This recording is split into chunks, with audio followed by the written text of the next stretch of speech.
I'm Sean, and welcome to Believing Thinkers, where we are loving God with all our minds.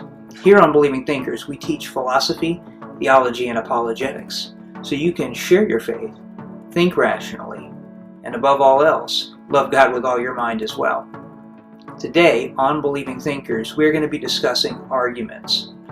Now, the reason, in part for this, is because we're going to be covering arguments like the cosmological argument in the future, and we want you to be able to understand when we talk about certain parts of the argument how they're structured.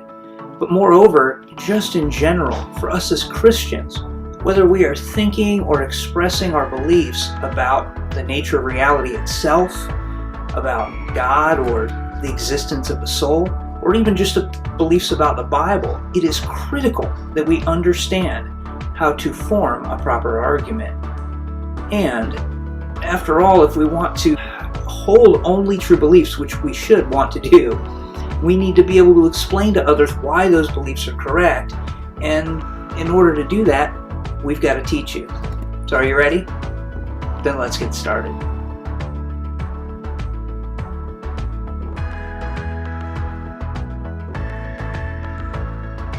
So, what is an argument? Now, it's common for people to confuse an argument and think that what we mean by this is a verbal altercation between people or a whole group even. We also do not want to confuse euristics, not heuristics, but euristics, which is the study of winning disputes, with logical arguments. So when we say argument here, we don't mean euristics or the study of winning a debate, but rather what we are talking about is the actual formal principle of reasoning and how to present clear, concise arguments in this way. Now, when we do philosophy, it's always good form to define our terms, and so let's start today off by doing just that. So when we say an argument, what we mean is to offer a set of reasons or evidence in support of a conclusion. Now, it's just that simple. We should note that arguments need not be spelled out formally, and by this I mean we don't need to have premise 1. If it is raining outside, then the sidewalk will be wet. Premise 2, it is raining outside. Conclusion, therefore the sidewalk will be wet. We see arguments all the time, we hear them all the time from people, and they're very simple. They're not spelled out this sort of formula. Now, they might be wrong, they might be correct.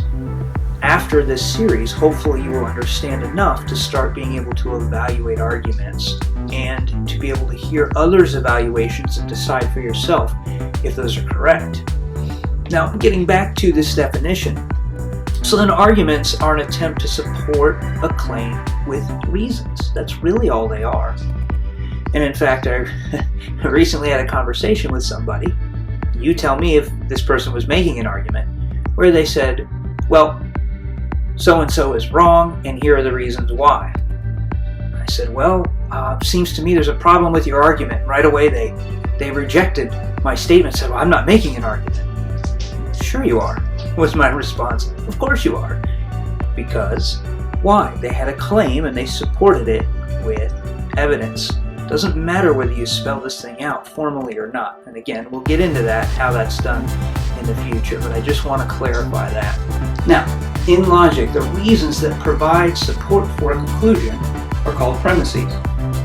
This is what I was just talking about earlier when I said P1, P2. These are the premises. Premises 1, premises 2. That's all that means. But what is a premises? Well, they are justification for the conclusion of an argument. In other words, these are the reasons to believe the conclusion is true.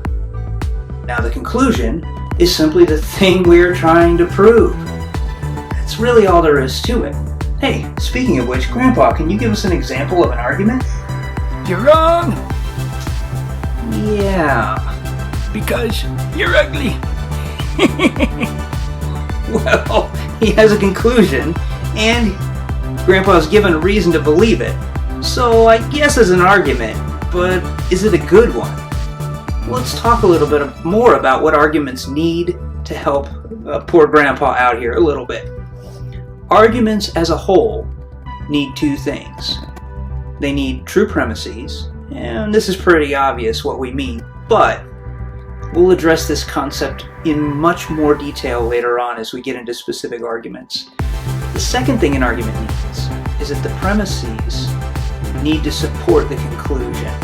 Okay, in other words, the argument needs premises that support the conclusion. Now, you may ask yourself, how is this accomplished? Well, there is a difference in how this is accomplished between the different types of arguments, and we're going to be dealing with two main types, although there are more. We'll discuss what they are in the future, but first let's take a look at a couple of examples that should help show what we mean when we say premises need to support the conclusion. So let's take a sample argument. In our first example argument here, we have premise 1, all dogs are canines. Premise 2, my name is Sean. Conclusion, I'm wearing a shirt. Now, do the premises support the conclusion? In other words, think of it like a mathematical problem with words here, right? Do the premises make an argument here that you can draw the conclusion logically from that? Does the conclusion follow? No, of course not. That would be absurd. In fact, this is what's known as a non sequitur. It's completely unrelated. They're just random points. The conclusion might be true, it might be false. We'll talk about what to do with an argument like that in the future. Now let's have one more example. Let's take the sample syllogism I gave earlier, which was in the form of modus ponens, which we'll talk about in the future. Premise 1, if it is raining, then the sidewalk will be wet. Now notice here that in this first premise, I haven't said that anything is the case. I've merely put it conditionally in the statement. If it is raining, then the sidewalk will be wet. Premise 2, it is raining. Now here I have made a declaration that something is the case. And then the conclusion, well, the sidewalk will be wet. And we'll talk more about why I chose the verbs I did in the different premises later on. But for now, the question is, does the conclusion follow? Does it follow that the sidewalk will be wet from the information we have above? Now it should be pointed out that There's something blocking the sidewalk. what's that? What if there's something blocking the sidewalk, you moron? Yeah, no. You see, in a logical argument, we only deal with the information contained inside of it. We're dealing with what information we have, and I'm going to invoke a term called ceteris paribus for this. It just means all things being equal, we're going to deal with the data that we have at hand here. So, premise 1 states something conditionally. If it is raining, then the sidewalk will be wet. Seems to make sense. We can follow that logically. We don't need a lot more support for that. Premise 2 is telling us something that is the case. If these premises are true, then the conclusion does follow logically. We have what some logicians would call entailment, others might call implication. We'll talk about that in another video too.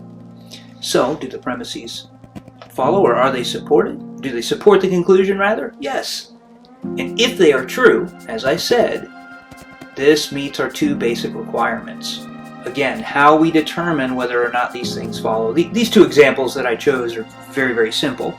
They're pretty easy to determine whether or not the conclusions follow. We will get into how to judge arguments, examine them, evaluate them in the future. Speaking of which, there are different categories of arguments. I've already alluded to this earlier. There are deductive, inductive, and abductive arguments. What we are not going to cover is abduction, and the reason why is because abductive arguments, generally speaking, are more of an evaluative tool, and it's going to take a lot of time to unpack those, but we might just do that in the future. Something that I want to talk about right now before we conclude, and that is a new component that I need to introduce. And this component is sort of a building block of arguments. It's necessary to understand. There are different points of view on this, I should point that out. Okay, and there are different points of view on how this thing functions. This thing that gives support to statements in philosophy is known as a proposition. Now, propositions are, like I said earlier, sort of building block, but that's the term I use. Propositions are the meanings of declarative sentences. They are complete thoughts. Get that? They are complete thoughts, and they are either true or false. Only declarative sentences express propositions. Now, to quote Forsman in his book, Critical Thinking Toolkit, which the link for that is down below, he has this to say: keep in mind, too, that sentences that aren't, in logic's technical sense, statements or propositions simply don't have any truth value. End quote. So we do not need to use them as premises in an argument. Now, Grandpa, let me ask you a question.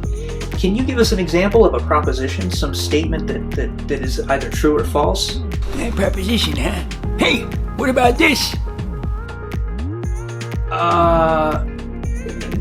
No, Grandpa. That's a question. Oh. Try again. Hey, stop correcting me. Again, Grandpa. No, that's a command. All right. One more time. Hey! Okay, no. That's just an explanation. All right, we'll work on it some more. We'll get you some more practice. These are, properly speaking, neither true or false, and so they can't be proper parts of arguments. This is why questions are not arguments. You see, they're neither true or false. They're not a declarative statement or sentence. They're an interrogative. And because of that, they're not a proposition. They're neither true nor false. They're not used in arguments. So, for further reading, be sure to check out the links below. And again, if you want to learn a lot more on propositions and what's known as truth maker theory, which is sort of how propositions function and the different theories on this, check out that book that I've linked down below on metaphysics. Now that we have these basics down, in our next video, we can dive into our first type of argument. And for this, we're going to look at the deductive argument. If you've enjoyed the video, make sure that you hit that like button. That's the one that looks like the thumbs up. And click subscribe. And be sure to turn on notifications by clicking the bell next to it, so that whenever we post a new video, you'll be one of the first to know. And please help us out if you've enjoyed the video by sharing and consider partnering with us and supporting us. Until next time, we love you guys. Take care, and God bless.